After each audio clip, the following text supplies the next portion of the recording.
निर्गम प्रकरण 38 होमवेदीची रचना। निर्गम प्रकरण 27 पदे 1 ते 8। त्याने होमवेदी बाभळीच्या लाकडाची बनविली। तिची लांबी 5 हात व रुंदी 5 हात अशी ती चौरस असून तिची उंची 3 हात होती। त्याने तिच्या चारही कोपऱ्यात 4 शिंगे बनविली। ती अंगचीच होती।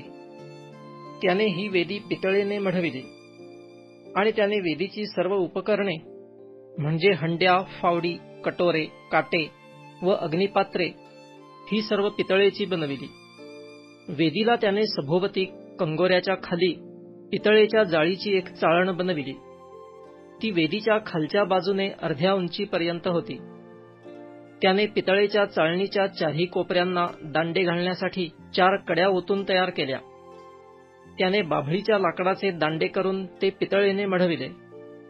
वेदी उचलण्यासाठी तिच्या बाजूंच्या कड्यात त्याने दांडे घातले। वेदी मध्यभागी पोकळ ठेवून बाजूस फळ्या बसवून ती बनविली। गंगाळ बनविणे। निर्गम प्रकरण 30 पद 18।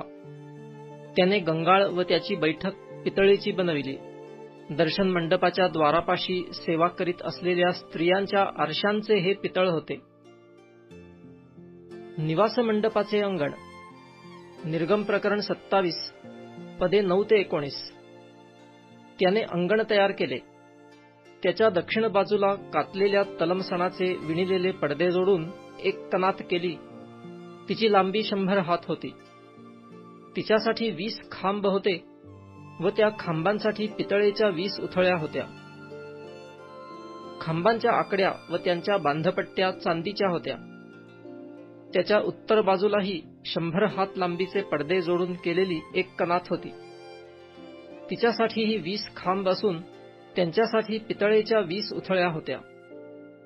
खांबांच्या आकड्या व त्यांच्या बांधपट्ट्या चांदीच्या होत्या आणि पश्चिम बाजूला 50 हात लांबीचे पडदे जोडून केलेली एक कनात होती। तिच्यासाठी 10 खांब व 10 उथळ्याही होत्या।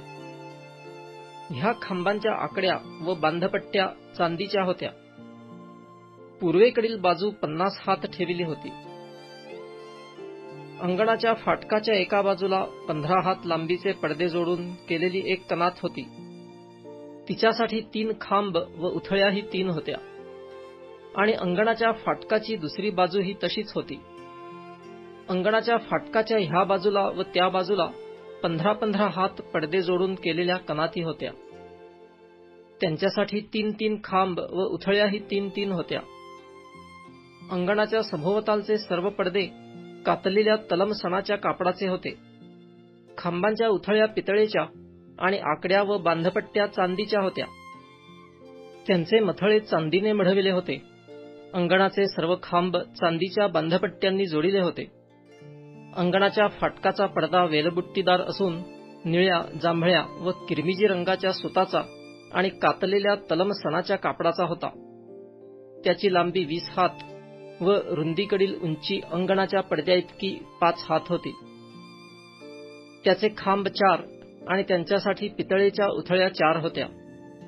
त्यांच्या आकड्या चांदीच्या असून त्यांचे मथळे चांदीने मढविले होते व त्यांच्या बांधपट्ट्या चांदीच्या होत्या।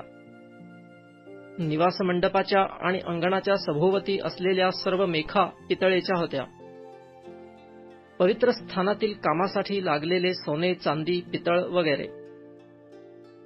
निवास मंडपाचे म्हणजे साक्षपटाच्या निवास मंडपाचे जे सामान लेव्यांच्या सेवेकरिता केले त्यांची यादी मोशेच्या सांगण्यावरून अहरोन याजकाचा मुलगा इथामार ह्याने केली तीच ही।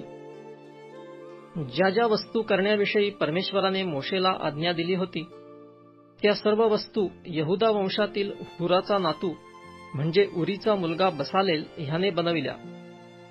त्याच्या जोडीला दानवंशातील अहिसामाकाचा मुलगा अहलियाब हा कोरीव काम करणारा कुशल कारागीर असून निळ्या, जांभळ्या व किरमिजी रंगाच्या सुताच्या कापडावर व तलमसणाच्या कापडावर कशिदा काढणारा होता। पवित्र स्थानाच्या सर्व कामासाठी लागलेले सोने म्हणजे लोकांनी अर्पण केलेले सगळे सोने 29 किक्कार होते आणि पवित्र स्थानातील शेकेलाच्या चलनाप्रमाणे ते 730 शेकेल होते। मंडळीपैकी ज्यांची नोंद करण्यात आली होती त्यांनी जी चांदी अर्पण केली ती 100 किक्कार भरली आणि पवित्र स्थानातील शेकेलाच्या चलनाप्रमाणे ती 1775 शेकेल भरली. म्हणजे जितके 20 वर्षांचे व त्याहून अधिक वयाचे होते त्यांची गणती झाली तेव्हा ते 6,03,550 भरले. त्यातल्या प्रत्येकामागे पवित्र स्थानातील शेकेलाच्या चलनाप्रमाणे एक बेका म्हणजे अर्धा शेकेल मिळाला. ती 100 किक्कार चांदी पवित्र स्थानातील उथळ्या व अंतरपटाच्या उथळ्या ओतावयास लागली. एकेका उथळीला एक किक्कार अशा 100 किक्कारांच्या 100 उथळ्या केल्या आणि बाकीची 1775 शेकेल चांदी खांबांसाठी आकड्या करावयास, खांबांच्या मथळ्यांवर मढवणी करावयास व त्याच्यासाठी बांधपट्ट्या बनविण्यास लागली. अर्पण केलेले पितळ 70 किक्कार व 2400 शेकेल होते. ते पितळ घेऊन दर्शन मंडपाच्या द्वाराच्या उथळ्या, पितळी वेदी व तिची पितळी चाळण आणि वेदीचे सर्व सामान, अंगणाच्या चारही बाजूंच्या उथळ्या व त्याच्या फाटकाच्या उथळ्या आणि निवासमंडप व अंगण ह्यांच्या चारही बाजूंच्या मेखा बनविल्या.